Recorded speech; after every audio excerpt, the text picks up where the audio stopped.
સુરતમાં વધુ એક ગ્રીષ્મકાંડ જેવી ઘટના સામે આવી છે। પ્રેમીએ પ્રેમિકાને મોતને ઘાટ ઉતારી દીધી છે।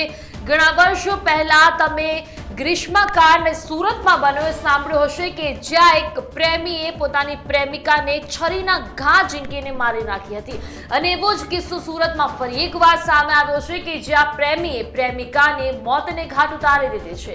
યુવકે યુવતીના ગળાના ભાગે ચપ્પાના ઘા માર્યા। ગ્રીષ્મકાંડમાં પણ કંઈક આવું જ થયું હતું કે તેને પણ ચપ્પાના ઘા મારીને પોતાની પ્રેમિકાને મોતને ઘાટ ઉતારી દીધી હતી। તો યુવતીનું ઘટના સ્થળે જ કમકમાટી ભર્યું મોત નીપજ્યું છે।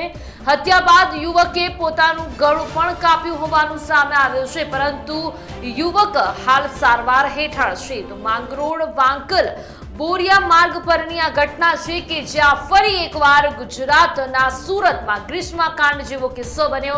પોલીસે તપાસનો ધમધમાટ શરૂ કર્યો છે। યુવક અને યુવતી સાથે અભ્યાસ કરતા હોવાનું પણ સામે આવ્યું છે। પહેલા બંનેને 2 વખત ટેલિફોનિક વાત થઈ હોવાનું પણ પ્રાથમિક માહિતીમાં સામે આવ્યું। બંને વચ્ચે માથાકૂટ થઈ હોવાનું પણ પ્રાથમિક તારણ જોવા મળ્યું છે। FSLની મદદથી તપાસનો ધમધમાટ શરૂ કરવામાં આવ્યો છે।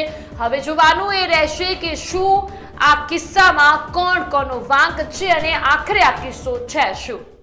આજ સવારે 9 વાગે માંગરોળ પોલીસ સ્ટેશન ના વાંકલ આઉટપોસ્ટમાં વાંકલ ગામની 500 મીટર અંદર રસ્તા ઉપર 20 થી 25 વર્ષની ઉંમરના 2 યુવક અને યુવતીને ગળાને ભાગે ઈજા થયેલાની હકીકત મળતા તાત્કાલિક ધોરણે પોલીસ ઘટના સ્થળે પહોંચી ગયેલ છે અને ઘટના સ્થળે જતા લડકી મરણ ગયેલ છે। એનું ઇન્ક્વેસ્ટ અને ફોરેન્સિક PM કરવામાં આવી રહેલ છે તથા છોકરાને અહીં તાત્કાલિક સિવિલ હોસ્પિટલ ખાતે સુરત રેફર કરવામાં આવેલા છે અને એની છોકરાની ટ્રીટમેન્ટ ચાલુ છે।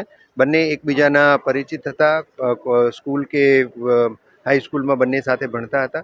છોકરી કોલેજ કરતી હતી અને છોકરો અત્યારે જે છે એ બીજા કોઈ કામમાં હતો એવું હાલ પ્રાથમિક દ્રષ્ટિએ જાણવા મળેલ છે। પોલીસ તમામ વિગતો અત્યારે વેરીફાઈ કરી રહી છે અને ઘટનાનું કારણ શું છે એ જાણવા માટેની પણ પોલીસ દ્વારા તમામ પ્રકારના પ્રયત્ન થઈ રહેલ છે। ઘટના સ્થળ પર હાલ મળતી માહિતી મુજબ ત્રાહિત કોઈ વ્યક્તિ, ત્રીજા કોઈ વ્યક્તિની હાજરી જણાઈ આવેલ નથી। તેમ છતાં પોલીસ આજુબાજુમાં તપાસ કરી અને ઘટના વિશે માહિતગાર થઈ અને આગળની કાર્યવાહી કરી રહી છે।